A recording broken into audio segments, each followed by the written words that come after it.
नमस्कार मित्रांनो, snake saver Shivani या यूट्यूब चॅनलवरती तुमचं स्वागत आहे। तर आज आम्ही आलो आहोत जांबोटी या ठिकाणी, वडगाव एरिया आहे। तर पाठीमागे ज्या महिला दिसत आहेत तुम्हाला त्या रोजगार हमी योजनेच्या महिला आहेत, त्यासाठी जे काम करतात त्या, आणि त्यातल्याच एका महिलेला ज्यांचं नाव सविता आहे त्यांना तो साप चावलेला आहे।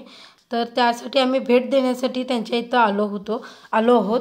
तर ही जी पाईप दिसते तुम्हाला त्यामध्ये त्यांनी तो साप बंदिस्त करून ठेवला आहे आणि तो रेस्क्यू करण्यासाठी आम्ही आणि माहिती पण देता येते लोकांना म्हणून आम्ही इथं आलो आहोत। तर आता आनंदजी माझ्या सोबत आहेत, आम्ही दोघं सुद्धा हे काम करण्यासाठी इथं आलो होतो। तर आनंदजी बोलते। तर तुम्हाला बघायचं आहे मित्रांनो, त्याने येण्यापूर्वी पाईपमध्ये बंद करून ठेवला।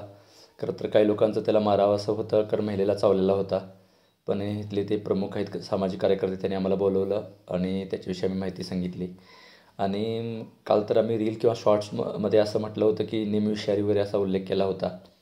पण आपले काही सर्पमित्र आहेत त्यांनी त्याच्याशी म्हणजे हा साप तर विषारी म्हणून उल्लेख केला जातो तज्ज्ञाकडून। त्याच्यासाठी खरं तर मी दिलगिरी व्यक्त करतो, पण मुद्दा असा आहे की हा साप चावल्यानंतर दगावल्याची घटना नाही आहे।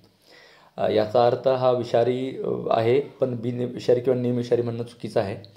आणि हा साप जो आहे आपल्या परिसरात कमी प्रमाणात आढळतो, पण जंगल भागात नदीकिनारी मोठ्या प्रमाणात आढळतो। लक्षात घ्या, कित्येक दिवस तो उन्हाळ्यात वगैरे म्हणजे सुकलेल्या झाडावरती बसून राहतो आणि हिरवागार दिसतो। हा बिनविषारी गवत्या सापाशी समान वाढतो आणि बांबू पीट वायपर म्हटलं जातं आहे। पीट वायपर अर्थात याच्याचे गनग्र खळ्या म्हणण्यापेक्षा तापसूचक खळ्या याच्या नाकाजवळ दिसून येतात, हे त्याचं वैशिष्ट्य आहे। आणि घोणसारखे जात असतात।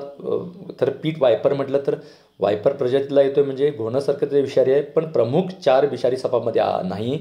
इंजेक्शनसुद्धा ह्याचं म्हणजे जे अँटीस्नेक वेनम बनवलं जातं त्याच्यातसुद्धा याच्या विषाचा उपयोग होत नाही। आणि एकंदरीत प्राणघातक मात्रामध्ये जे 6 साप उल्लेख आहेत त्यात याचा उल्लेख केला जात नाही।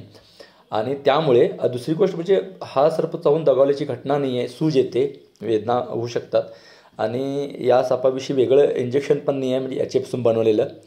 तर नाग, मण्यार, घोणस, फुरशे याच विषयाचा याच्यावरती अँटीस्नेक वेनम म्हणून उपयोग केला जातो। आणि आपण काळजीपूर्वक काम करावं लागतं आहे आणि साधारण 2.5-3 फूट हा साप वाढू शकतो आहे। जंगल भागात राहणाऱ्या लोकांना हा ससा दिसतो, झाडावरती कित्येक वेळ बसून राहू शकतो। बेडूक, पक्षी, कीटक, लहान उंदीर असू देत, सरडे, त्यांना हा शिकार बनवतो आणि क्रूरपणे चावायला पण येतो, पण कधीकधी शांत स्वभावाचा असतो, कधीकधी क्रूरपणे चावायला पण येऊ शकतो। आणि आपल्या इथं म्हणजे शहरातसुद्धा, आमच्या इथं म्हणजे बेळगाव शहरातसुद्धा हा सापडला। आता आम्ही इथं जांबोटी वडगाव भागात आहे आणि सर्पमित्रांना चुकीची माहिती जाऊ नये, त्याचबरोबर त्यांनी जाऊन पकडावं यासाठी आम्ही उद्योग करत नाही आहे किंवा आमची व्हिडिओ बघून तसा प्रयोग करावा असाही त्याचा हेतू नाही, लक्षात घ्या।